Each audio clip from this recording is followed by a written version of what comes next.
Good news relieves you.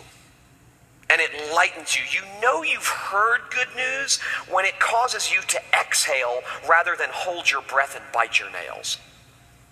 Too many people leave church on Sunday mornings holding their breath and biting their nails instead of going, "Oh, thank God."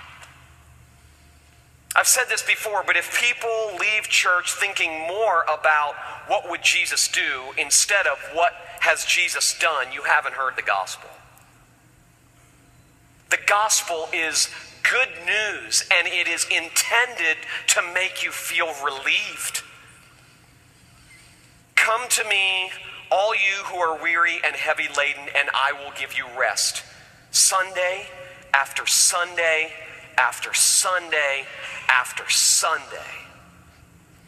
And the reason we need to get back to the message of Romans is because all too often, weary and heavy-laden people who desperately need rest come to church and instead they get a to-do list.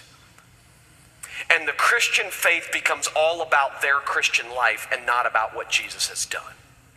And it's only when we have been gripped, transformed by the doneness of Jesus' work for us, that we'll actually start loving God and loving our neighbor.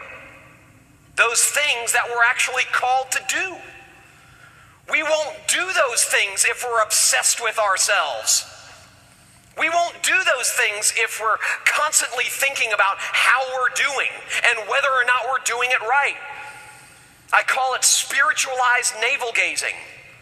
You know, spiritual narcissism. We're so obsessed with what we need to do and what we're not doing that we fail to identify the needs of our neighbors and serve those needs, which is what God calls us to do. So it's when our hearts have been gripped by done. And we realize everything we need in Christ we have. Now I can identify your needs and serve them, which according to Jesus is the fulfillment of the law. When I got the call back in November,